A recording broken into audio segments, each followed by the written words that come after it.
Welcome back, everyone. You're listening to the Ancient Health Podcast. This is an In the News mini episode.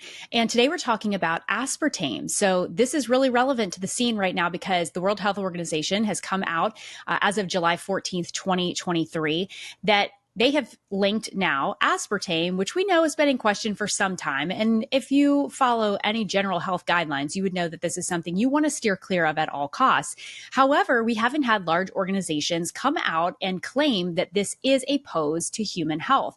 Now, the citing of the evidence is in relation to it being a carcinogen. It is not necessarily classified as a carcinogen. This is what we call a group B, which means it is possibly, on the basis of limited evidence, linked to cancer in humans. There are several different groupings of carcinogenic activity as it relates to a substance for human health. But group 2B is the third highest out of 4 levels. And it's generally used either when there's limited, not necessarily convincing, evidence for cancer in humans, or when there's convincing evidence for cancer in lab animals, not necessarily both.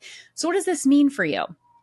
It means that this is a substance where there is enough evidence in human group studies to identify it as a pose to cancer. Now, carcinogens are pretty bad. Like, these are the things that are really lethal to the body. So anytime there's a possibility of this, we've got to be able to raise our eyebrows and say, there's really no amount that really should be tolerated, because in no way is it helping or supporting your health. It only has drawbacks. Now, if you follow the FDA has claimed, and this is one of their quotes, aspartame is one of the most exhaustively studied substances in the human food supply, with more than 100 studies supporting its safety. The FDA scientists have reviewed scientific data regarding the safety of aspartame in food and concluded that it is safe for the general population under certain conditions. So let's talk about what some of those conditions are, because when we talk about, is aspartame safe or is it not safe, a lot of it has to do with the dosing. Have you ever heard the phrase where it says the poison is in the dose?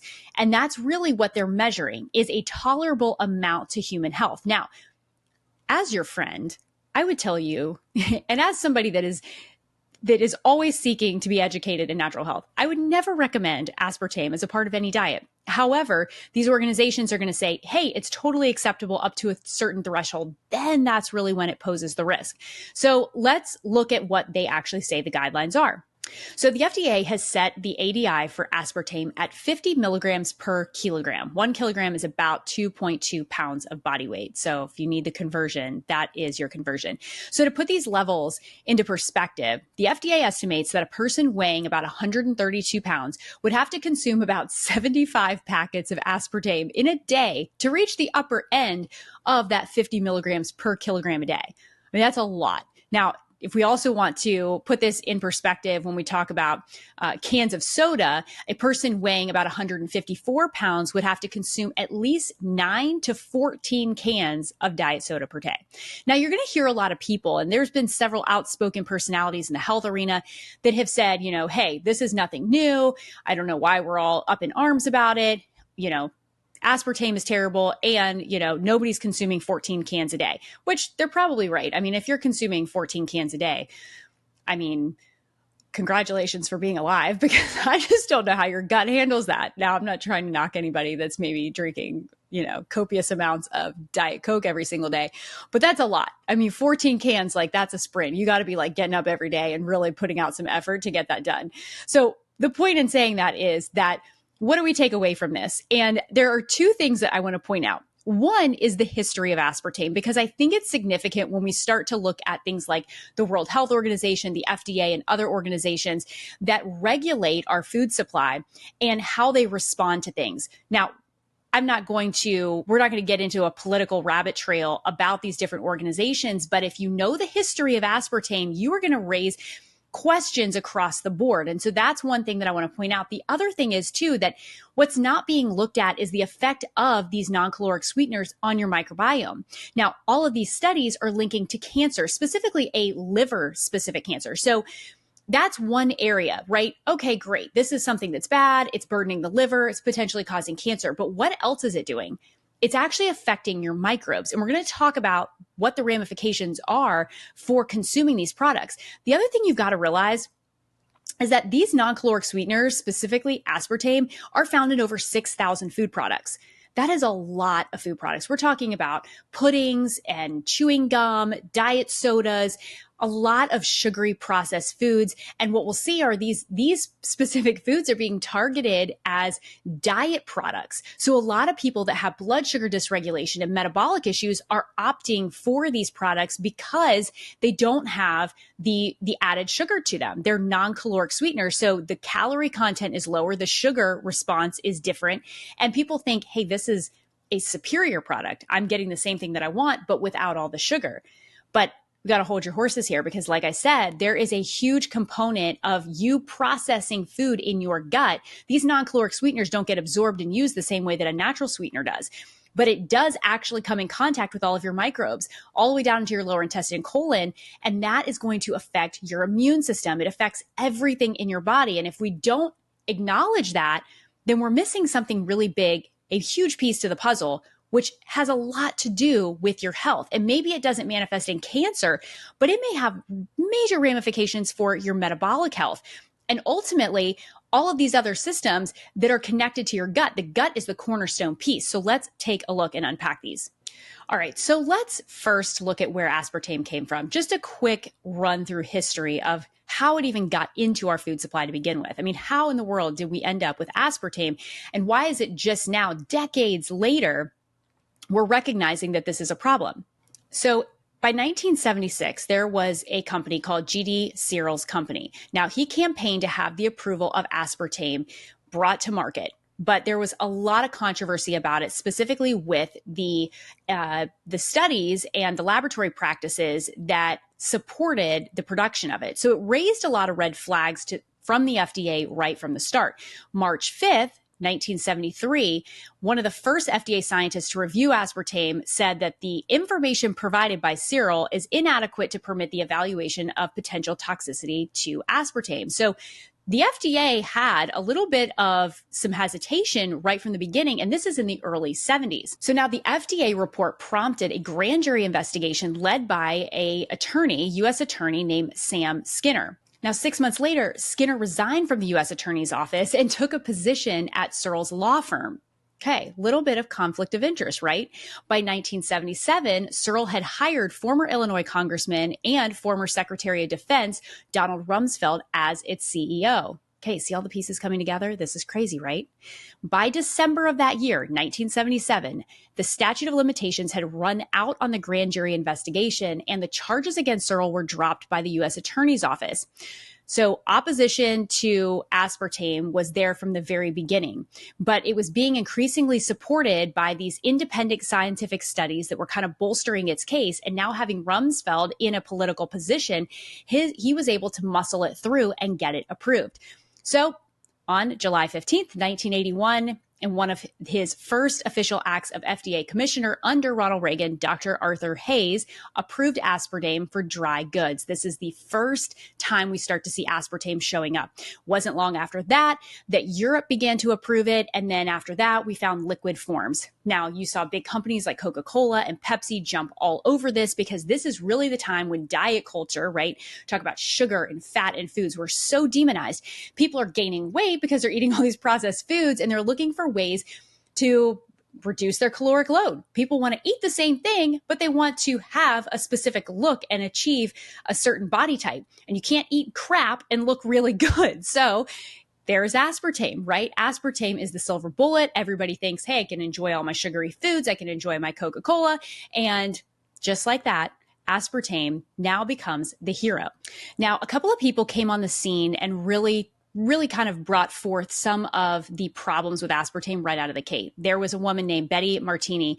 She created an entire mission against aspartame, and she took it all over, was very outspoken, and had a huge impact on awareness around the symptoms associated with aspartame. And as people started to realize that their headaches and their stomach aches and their bloating and all of these different things could be alleviated by removing aspartame, there began to become a little bit more of a concern on the consumer side. There was also a doctor who's a neurosurgeon, Dr. Blaylock. He authored several different books, one called Excitotoxins, The Taste That Kills. And he talks about how aspartame is a toxin like arsenic and cyanide. So he demonstrated that aspartame not only causes tumors and cancers, but things like seizures and other chronic health problems. So he believes that it could make people feel all kinds of things based on the impact to the brain and neurotransmitters. So now it gets even a little bit deeper because we've got other people in the medical field that are seeing that there are massive problems with people consuming even small amounts of aspartame in their diet. Now, just to kind of put a bow on the history lesson here, this might blow your mind. Maybe it won't, but I was not surprised. I was not surprised when I read this. So in 1985 is a great year. That was the year I was born, except for this part. This part was not great. Monsanto, okay, you guys know Monsanto, right? Monsanto is the big hairy gorilla that owns all kinds of food-based products and a lot of herbicides, pesticides. They are the makers of glyphosate. Monsanto's come under so much fire because they've done just collateral damage to agriculture and ultimately the consumer goods that we're purchasing and all of the byproducts for the farming and manufacturing. So Monsanto now purchases GD Searle, the chemical company that held the patent to aspartame.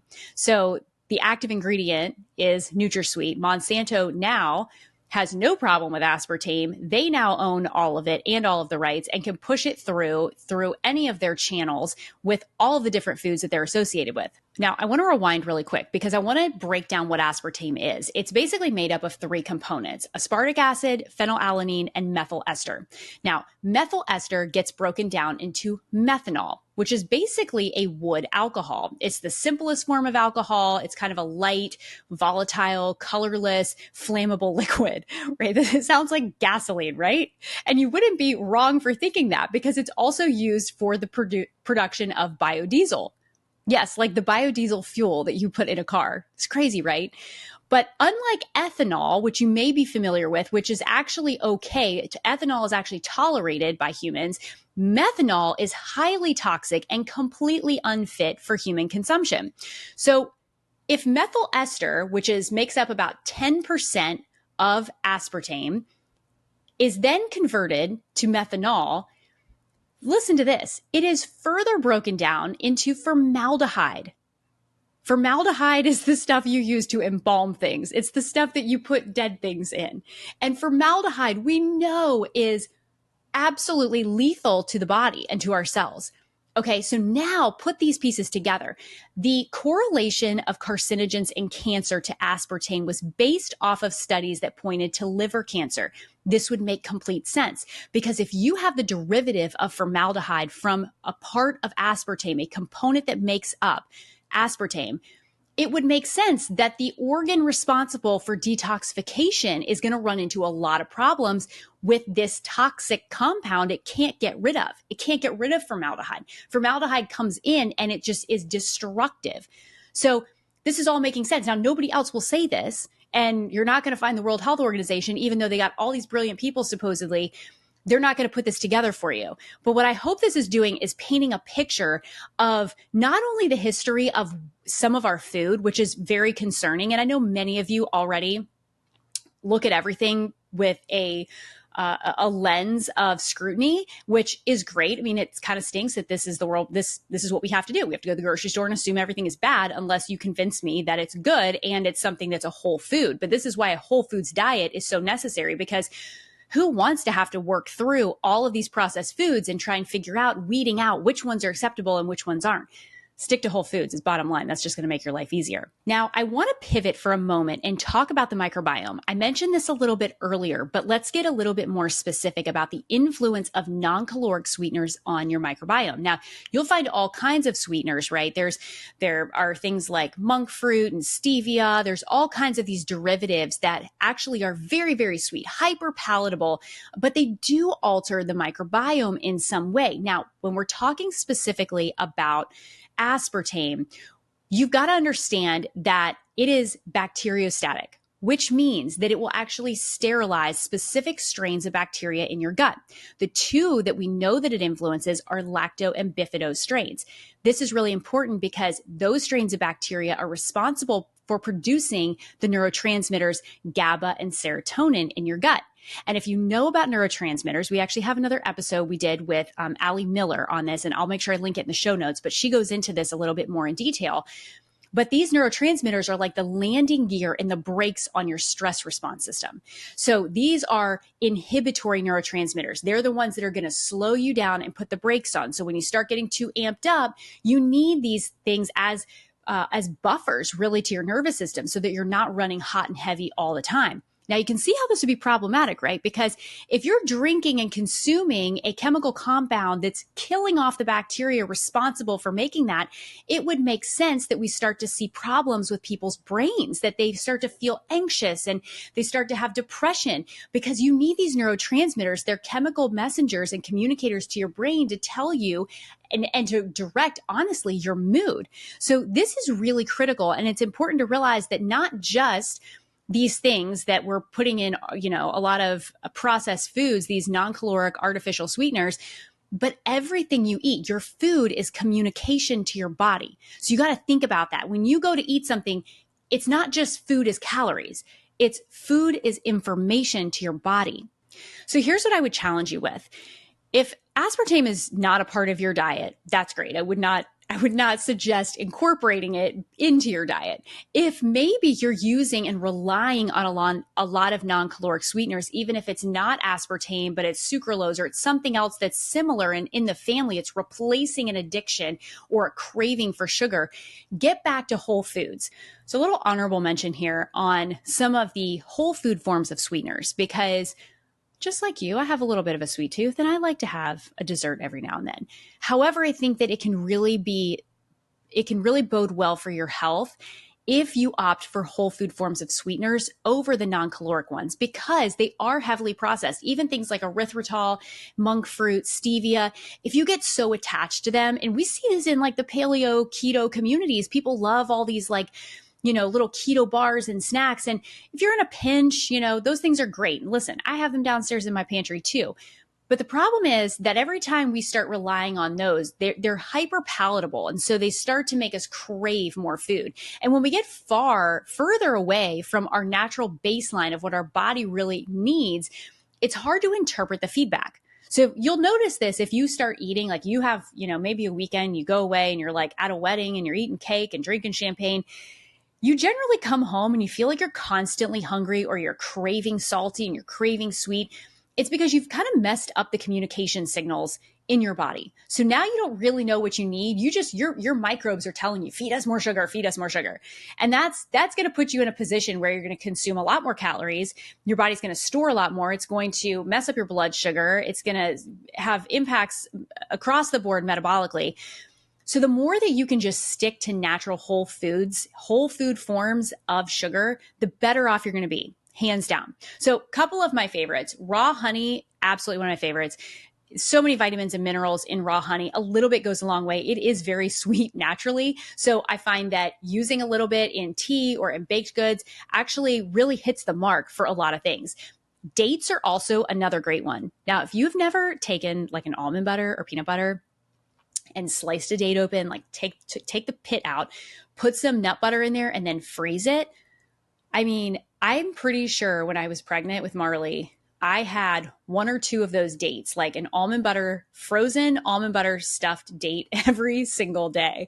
Like I was probably consuming 2 or 3 of them a day by the end, because they say that, dates help ripen, your uterus and everything else. But anyway, I digress. Dates are a phenomenal source of nutrients and minerals, but also are sweet. You can also get dates in a powder. So if you're like, I don't really know how to cook with a date, I can just eat it by itself, but you can actually find date powder, which is sweet. And that's really good to bake with. Another natural one is coconut sugar. That's really easy and affordable. You can use blackstrap molasses. You could even use banana puree. Bananas are really sweet, or you could just add a mashed banana in whatever you're making, and it adds a little bit of sweet flavor to it. Real fruit jams can also be good. If you're looking for something that is, non-caloric, I've personally used a little bit of monk fruit and had no problems with that. And even stevia from time to time can be okay. I generally like the liquid form of stevia over the powdered form, but that's just a personal suggestion there. So where have we been on this podcast? Where are we going? What are the takeaways? So aspartame in a nutshell, sold under the brand names NutraSweet and Equal. You'll find them in those little pink packets all the time at all kinds of restaurants all over the place. They're also in thousands of different food products in the grocery store.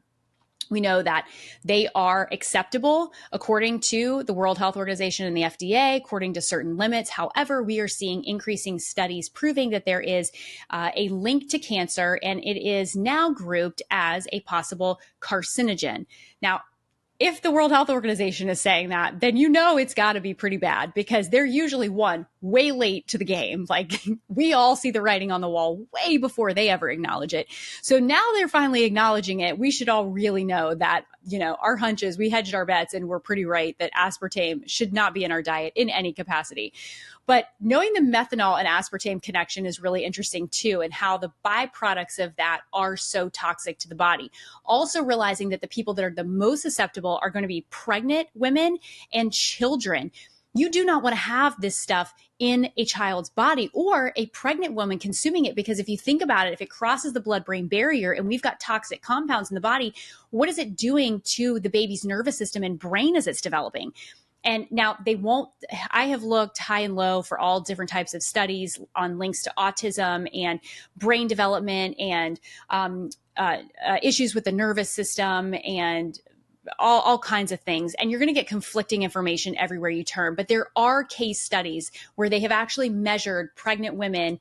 They measured their blood serum and actually looked for those compounds, the derivatives of aspartame, and then linked it to genetic issues with a child as it is connected to their brain health. So they've seen retardation and other forms of neurological imbalances in a child once it's born from the mother that has consumed large or high quantities of aspartame. So I'm not even going to cite the studies. I've just read several different testimonials about that several different doctors, OBGYNs, and practitioners have cited that they've seen in their practice. So these are not published studies. This is just literature that I've been reading, but I thought it's worth mentioning because it is really significant for women and for children. So make sure that, ladies, don't go there during your pregnancy for sure. And make sure that your kids are not consuming these products because they are so incredibly unhealthy for their bodies. So I hope that this podcast has been interesting. Maybe you've learned a couple little things. I know I learned a ton when I was doing some research on this topic,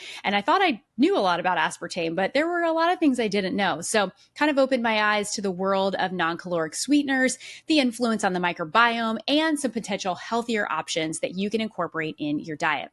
If you like this episode, I would love it if you would share it, drop us a comment. You can drop it over on my personal Instagram @organicblondie, or you can head over to the Health Institute and drop it there. Visit us on YouTube. You can get the whole episode live with video over on YouTube. Thanks, guys. We will see you on the next episode.